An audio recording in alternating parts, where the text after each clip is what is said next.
Hola, soy Gabriela Sbarlit desde Buenos Aires, Argentina, y tengo el enorme placer de ser parte de este primer encuentro internacional de mujeres tarotistas. Bien, vamos a estar hablando durante unos minutos sobre las mujeres referentes en el tarot. Quiero comenzar con una pregunta. Cuando pensábamos en la historia del tarot hace un tiempo, ¿qué nombres aparecían primero?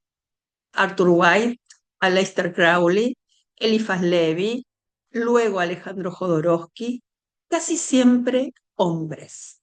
Sin embargo, cuando observamos con atención, podemos descubrir algo muy interesante.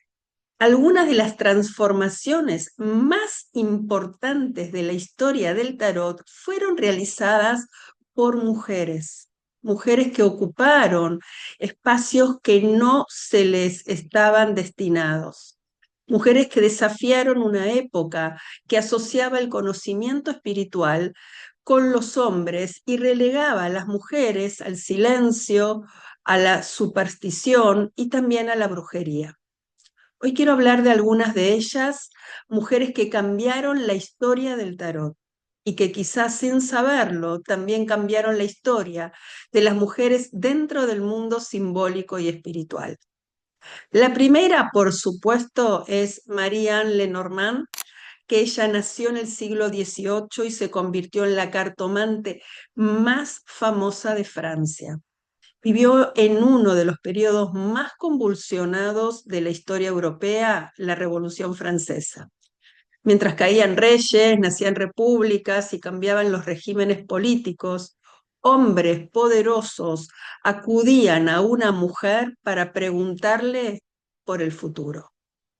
Napoleón Bonaparte, Josefina, Robespierre, todos querían saber qué veía ella. Lo extraordinario no es solamente que leyera cartas, lo extraordinario es que logró construir autoridad en un mundo donde las mujeres prácticamente no tenían acceso al poder. Fue perseguida, encarcelada y cuestionada, pero sobrevivió a todos los gobiernos.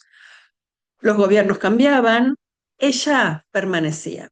Y con ella nació también una nueva figura, la mujer que no solo interpreta símbolos, sino que se convierte en referente pública del conocimiento simbólico. La segunda mujer nos lleva a comienzos del siglo XX, Pamela Colman Smith. Quizás muchos conozcan el tarot de Rider-Waite, pero recién en estos últimos años se puso como real protagonista, el nombre de quien le dio sus imágenes, Pamela Colman Smith, artista, ilustradora, ocultista y defensora del movimiento sufragista. Cuando Arthur White le encargó ilustrar las 78 cartas del tarot, ella hizo algo revolucionario. Por primera vez, los arcanos menores dejaron de ser símbolos abstractos y comenzaron a contar historias.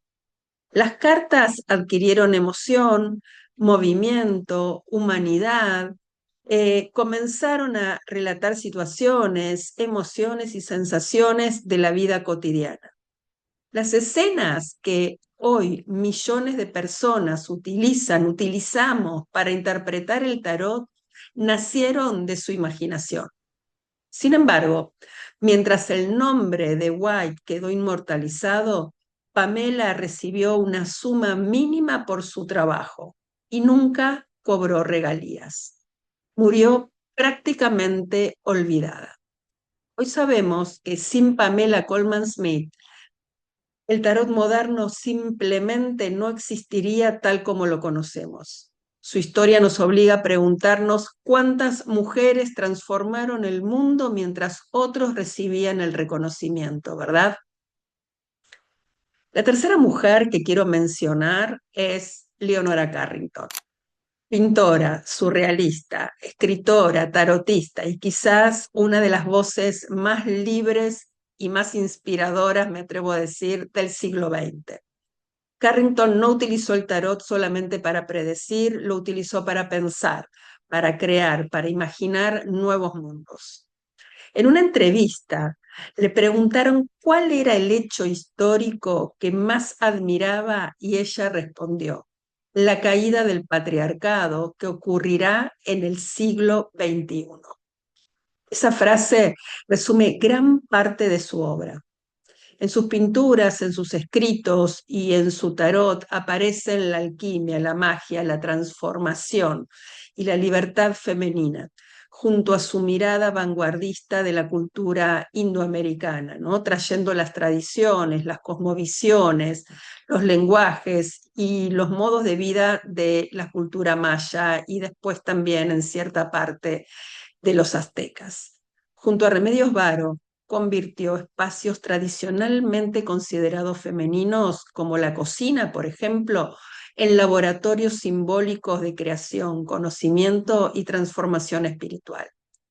Para ellas, la alquimia no era convertir plomo en oro, era convertir experiencia en conciencia, animarse a ser simplemente ellas, vivir en libertad, en arte y sentir la vida desde su sabiduría.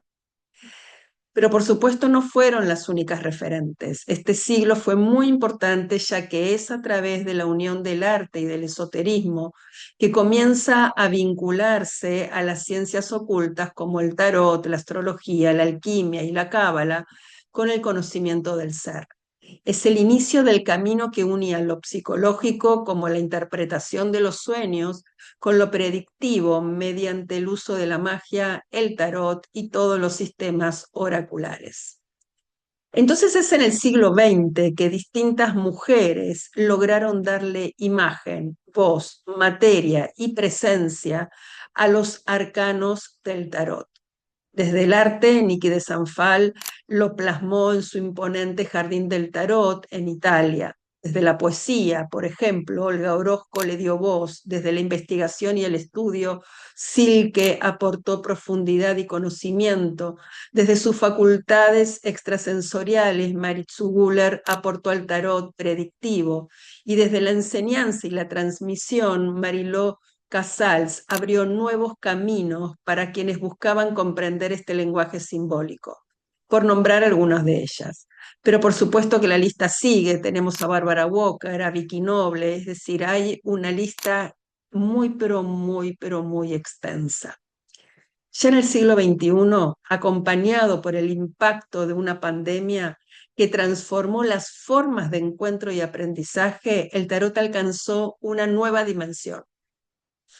La búsqueda de respuestas se convirtió en una necesidad compartida a lo largo y a lo ancho del planeta. En este contexto, la virtualidad surgió como una vía de comunicación que permitió que grandes referentes del tarot como María del Mar Tort y Casals, pionera en aportar un método en una lectura de tablero, pudieran hacer llegar su saber hasta los lugares más recónditos del mundo. ¿Por qué estas mujeres son referentes? ¿Qué significa ser referente? Ser referente implica convertirse en un punto de orientación, inspiración y transformación para otros. Estas mujeres son referentes porque marcaron puntos de inflexión en la historia del tarot. ¿Lo hicieron a través de qué? De su arte, de su conocimiento, de su generosidad al compartir el tarot como un lenguaje sagrado al alcance de todas, de su capacidad para guiar a otras mujeres y de su valentía para abrir caminos donde antes no lo sabía. Gracias a sus aportes, el tarot dejó de ser únicamente una herramienta de consulta para convertirse también en un espacio de reflexión, aprendizaje y crecimiento personal. Por eso creo que la pregunta ya no es qué lugar tuvieron las mujeres en la historia del tarot. La verdadera pregunta quizás es ¿qué habría sido de la historia del tarot sin ellas? Quizás hoy nos toca asumir otra responsabilidad, ser conscientes de que también estamos escribiendo historia, que las mujeres tarotistas, investigadoras, artistas y creadoras de nuestro tiempo estamos construyendo el legado que otras generaciones estudiarán mañana. Pienso, tal vez el tarot nunca habló solamente de futuro, tal vez siempre habló de la posibilidad de transformar el presente. Y muchas de las mujeres que hoy admiramos tuvieron precisamente ese poder, transformar su tiempo para abrir caminos que antes parecían imposibles. La historia del tarot no puede contarse sin las mujeres que lo transformaron, aunque durante mucho tiempo sus nombres hayan permanecido ocultos. Venimos de un concepto que marcó la divisoria de aguas, la división entre magia culta y magia popular, donde se podía diferenciar magos y filósofos por un lado y brujas y hechiceras y curanderas por el otro, y con ello sumarle, por supuesto, la cuestión de género. Los magos eran los hombres, las brujas las mujeres. Como resultado, la invisibilización del conocimiento femenino. Pero las mujeres han cambiado la historia. Es en estos tiempos que el tarot deja de ser solo adivinación y se convierte también en arte, en símbolo, en autoconocimiento y lenguaje espiritual. Y quiero terminar con una reflexión. Durante siglos, muchas mujeres transmitieron conocimientos, interpretación de símbolos, acompañaron procesos y sostuvieron tradiciones enteras. Sin embargo, pocas veces sus nombres quedaron escritos en los libros. Mademoiselle Lenormand fue perseguida y aún así construyó autoridad, autoridad femenina. Pamela Colman Smith creó las imágenes más famosas del tarot moderno y murió sin recibir el reconocimiento que merecía. Fue una creadora invisible. Leonora Carrington defendió la libertad espiritual en una época que todavía no estaba preparada para escucharla.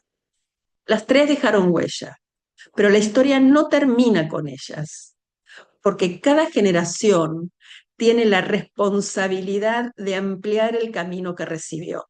Y por eso me gusta pensar que hoy no estamos simplemente estudiando la historia del tarot, la estamos escribiendo. Quizás dentro de 100 años alguien investigue qué ocurrió con las mujeres tarotistas de principios del siglo XXI. Y acá estamos nosotras. ¿Qué preguntas se hicieron? ¿Qué preguntas nos hicimos? ¿Qué luchas sostuvieron? ¿Qué luchas sostuvimos? ¿Qué nuevos significados aportaron? Y entonces se comprenderá algo que hoy ya podemos intuir, que el tarot nunca fue solamente un conjunto de cartas, fue también un espacio donde muchas mujeres encontraron una voz cuando otros intentaban silenciarlas. Cada vez que una mujer estudia, investiga, enseña, crea o comparte este conocimiento, esa historia continúa, porque después de todo, estamos haciendo historia. Gracias.